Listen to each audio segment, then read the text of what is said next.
মোদির বন্ধু বিশেষ ডিজিটাল ব্যবস্থার প্রেক্ষিতে শ্রীভূমি যুব মোর্চার পক্ষ থেকে বিশেষ সভা অনুষ্ঠিত হয় শ্রীভূমি শহরে। বিপিন চন্দ্র পাল স্মৃতি ভবনে আয়োজিত বিশেষ কার্যক্রমে বিজেপি সরকারের বিভিন্ন ইতিবাচক প্রকল্প ডিজিটালের মাধ্যমে সবাইকে বার্তা দিতে আহ্বান জানান অনেকে। সামনে বিধানসভা নির্বাচন, বিজেপি প্রার্থীদের জেতাতে যুব মোর্চার কর্মীদের মাঠে ঝাঁপাতে তাদের আহ্বান জানানো হয়। উন্নয়নের আরেক নাম বিজেপি, তাই উন্নয়নের সাথে বিজেপির জয় অতি জরুরি। অসমের কর্মমন্ত্রী কৃষ্ণেন্দু পাল, যুব মোর্চার রাজ্যিক সভাপতি রাকেশ দাস প্রমুখ সহ অন্যান্য পদাধিকারীরা সামিল ছিলেন। মোর্চার রাজ্যিক সভাপতি রাকেশ দাস মিডিয়ার সামনে কি বললেন আসুন শুনে নেওয়া যাক। শ্রীভূমি থেকে সুস্মিতা দাসের প্রতিবেদন, নববার্তা টুডে।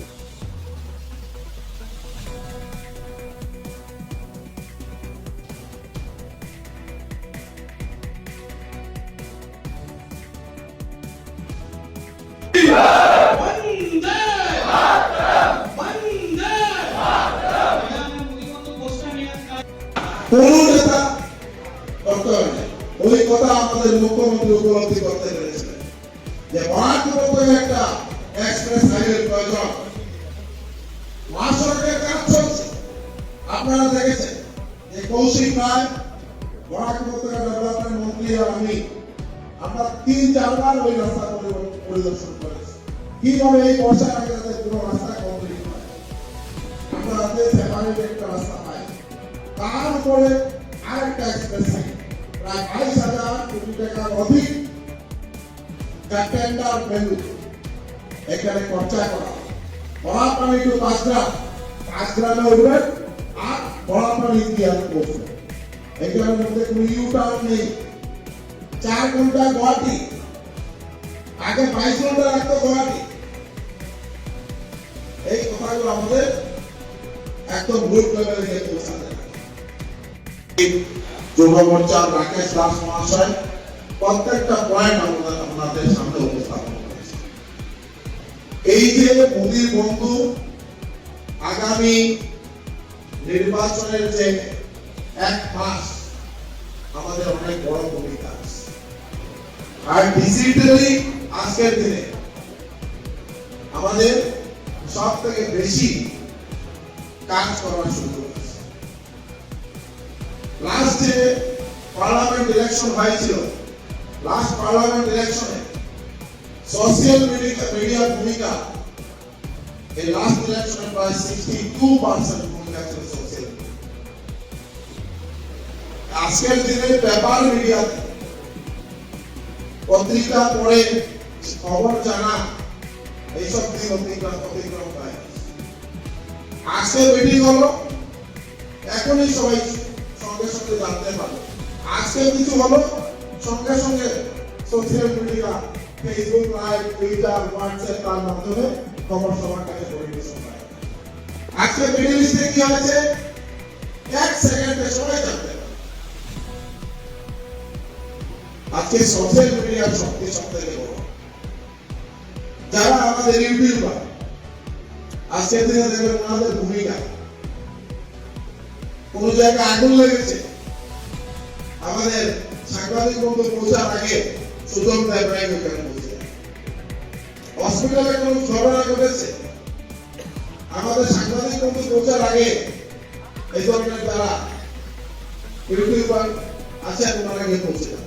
আমরা এখান থেকে খবর পেয়ে যাই যে হসপিটালে এই হয়েছে, ওই এলাকায় আগুন লেগেছে, ওইখানে অ্যাক্সিডেন্ট হয়েছে, রাত্রে 12টার সময় অসহায় একজন ব্যক্তি স্টেশন রোডে আছেন, ওনাকে একটা সুরক্ষা দেওয়ার ব্যবস্থা, ওনাকে ঘরে পৌঁছার ব্যবস্থা চিন্তা করি। যে আজকে সোশ্যাল মিডিয়ার মাধ্যমে আমাদের কত কাজ করার সুযোগ আছে। আমাদের বর্তমানে যারা যুব মোর্চা হোক, মহিলা মোর্চা হোক, এসসি মোর্চা হোক, এসটি মোর্চা হোক, ওবিসি মোর্চা হোক, কিষাণ মোর্চা হোক, মাইনরিটি মোর্চা, প্রত্যেকটা মোর্চার মধ্যে খুব ভালো ভালো কার্যকর্তা আছেন যারা সোশ্যাল মিডিয়াতে খুব ভালোভাবে কাজ করতে পারে। আমি মনে করি সবাই আগ্রহ করছি আজকের এই মঞ্চ থেকে সবাই এগিয়ে আসুন। আমাদের সর্বকালের জনপ্রিয় এবং শ্রেষ্ঠ মুখ্যমন্ত্রী ডক্টর হিমন্ত বিশ্ব শর্মা মহাশয় আসামের উন্নয়ন, আসামের প্রত্যেকজন নাগরিকের সুরক্ষার জন্য, আসামকে ভারতবর্ষের একটা উন্নত রাজ্য হিসাবে সমৃদ্ধশালী রাজ্য হিসাবে প্রতিষ্ঠিত করার জন্য যে আমরা কাজ করে যাচ্ছি। আজকে আমি বরাক উপত্যকার যদি কথা বলি, যে বরাক উপত্যকায় আমাদের 2016 ইংরেজির আগে রাকেশ ভাই আসে ফ্লাইটে আসলেন, এসে সুটা মিটিং অ্যাটেন্ড করে দিলেন। কিন্তু 16 ইংরেজির আগে বদরপুর করে মধ্যে বড় আমার সময় 4 ঘন্টা, বাকি রাস্তার কথা বাজে দিলাম। আজকে শ্রীভূমি থেকে গুয়াহাটি যেতে হলে 24 ঘন্টা 26 ঘন্টা সময় লাগতো। বর্ষার সময় কি অবস্থা ছিল, আমরা ডিসকানেক্টেড হয়েছিলাম বর্ষার সময়। আর শুধু বরাক উপত্যকা না, আজকে ত্রিপুরা হোক, মিজোরাম হোক, এই দুটো স্টেট সঙ্গে বরাক কমিউনিকেশনের ক্ষেত্রে আমরা বর্ষা আসলে ভারতবর্ষে আছি কিনা না, ওইটাই আমাদের মনের মধ্যে একটা প্রশ্ন ছিল। কি অবস্থা এই কথাগুলো মনে আছে? মনে আছে? আরে যুব মোর্চার ভাইদের মনে আছে কিনা? জুড়ে বলবেন মনে আছে কিনা? এই কথাগুলো ওই দিনে যে আমাদের ফটো আর বর্তমানের রাস্তা কিভাবে কাজ হয়েছে, ওই ফটোগুলো আমরা ফেসবুকে আপলোড করতে। কি হয়েছে? ওইখানে রাস্তার জন্য আন্দোলন করে ধরে নিয়ে গেছে, তারা এখন আছে, তারা বন্দী, ওনাদেরকে নিয়ে আসতে। আর বর্তমান দিনে ডক্টর হিমন্ত বিশ্ব শর্মা মহাশয়ের নেতৃত্বে আসামের প্রত্যেকটা এলাকা ডেভেলপমেন্টের কমিউনিকেশন, যে আমাদের কমিউনিকেশনের মধ্যে যে ডেভেলপমেন্ট সব থেকে বেশি পার ডে 14 কিলোমিটার অধিক আমাদের রাস্তা তৈরি করার মধ্যে ক্যাপাসিটি আসামের মধ্যে আছে। পিডব্লিউডি করতে দেশ সেবা করতে ভোটের রাজনীতি যাদের করার করবে, যা পাত ধর্ম নিয়ে এগুলো রাজনীতি করা, এগুলো কংগ্রেসের কাজ। আমাদের কাজ রাষ্ট্র সেবা, আমাদের কাজ দেশের সেবা, আমাদের কাজ সুরক্ষিত রাখা, প্রত্যেকজন নাগরিক যাতে সুরক্ষিত থাকে। আমাদের কাজ আমাদের নারী সমাজকে আত্মনির্ভর করা, প্রতিষ্ঠিত করা, সুন্দরভাবে যাতে একটা সমাজ এগিয়ে যেতে পারে। आज ये श्रीभूमि में हमने एक मोदी बंधु करके कार्यक्रम यहाँ पे लॉन्च किया और पूरा आसाम में हम हर कॉन्स्टिट्यूएंसी से ये मोदी बंधु, ये डिजिटल एक कैंपेन है। आने वाला 26 इलेक्शन में, विधानसभा इलेक्शन में हमारा जो डिजिटल कैंपेन है, ये डिजिटल कैंपेन का ही मोदी बंधु एक पार्ट है। इसका मूल उद्देश्य ऐसा है कि हमारा जो सरकार का लास्ट 10 साल का जो काम है और पार्टी का जो आइडियोलॉजी है, और खास करके हमारा भारतीय जनता पार्टी जब से आया है शासन में, उस समय से लेके अभी तक जो पूरे असम में जो डेवलपमेंट हुआ है, असम में जो भारतीय जनता पार्टी के द्वारा जो चेंजेस लाया गया है, वो नया जनरेशन के बीच में जाए।